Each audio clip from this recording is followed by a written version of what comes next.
Joining me is Dr. Catherine Mutisia, who's going to shed more light into this issue.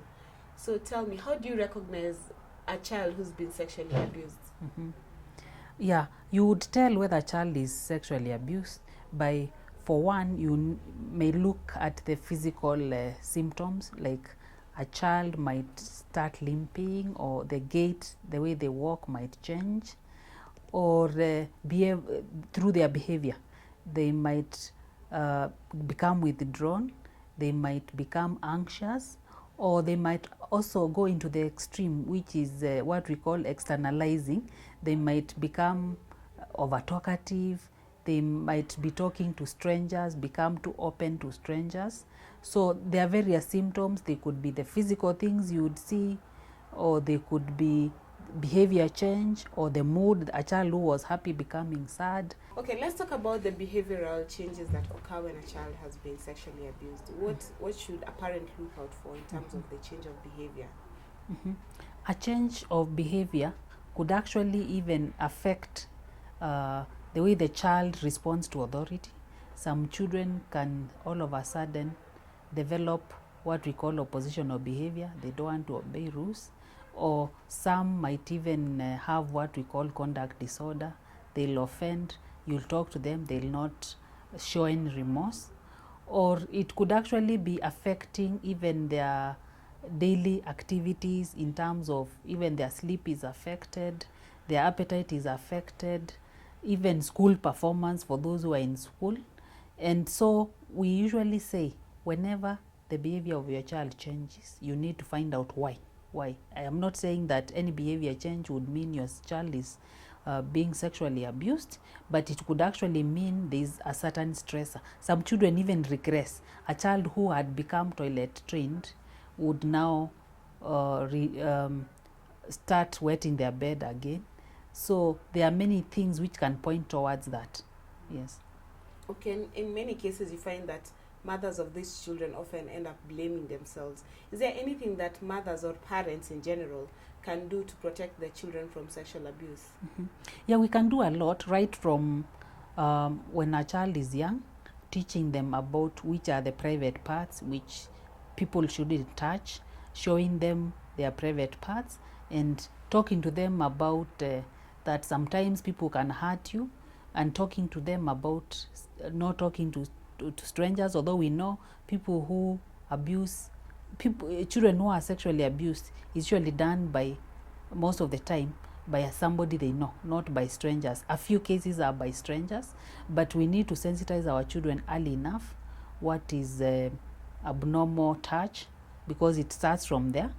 And again, what they need to do in case they see somebody trying to either touch them inappropriately or ask them to do things, accepting gifts from people who not are strangers, or even people they know, and are being friendly, and they cannot understand why they are showing that excessive friendship. So once you talk to them early enough, and once you are available, so that if you have time for your children, they can always approach you and tell you when something is wrong. We need to create time for them so that you can actually be able to interact with them, observe for any changes. So like if you're watching your children when they're young and you found their pants stained with blood, you would want to know what is happening. If you're watching your child, you see their gait changing, you will want to know what is happening. Or even if they are withdrawn, they don't want to talk to people, you would be interested to know what is happening. And those are some of the pointers. Yes. So what if I suspect that the worst has happened? What should I do? What action should I take as a parent? Yeah, of course, it's always good to talk to the child. But if you're convinced that, because some people threaten the children that if you talk about it, I will either kill you or I'll kill your parents, it's always good to take them for a medical examination, which can show, like when you go to a hospital, an examination can actually reveal whether a child has been sexually abused or not.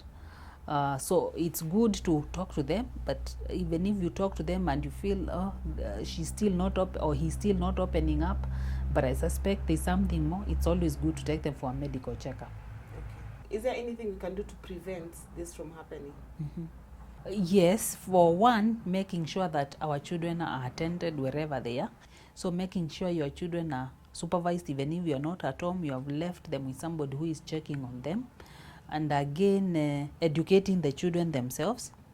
And of course, in the larger society, making sure that anybody who is found to have abused a child gets the prescribed punishment, because people know if they can do it and get away with it, then the temptation to engage in such behavior is there. But when they know that there are strict penalties, then it's likely to deter people. Yes. Any last words for mothers who are worried about their children's safety and all that? If it happens, the best thing would be to seek a medical treatment immediately, which includes even counseling, and if necessary, if the child is depressed or anxious, even medication for that. And of course, the psychological trauma, which needs treatment. So if it happens, it would be good to seek treatment immediately. Yes. So there you've heard from the doctor herself, Dr. Catherine Mutisia, who's a psychiatrist, who says that the best thing to do right after you've realized that a child has been sexually abused is seek treatment as soon as possible.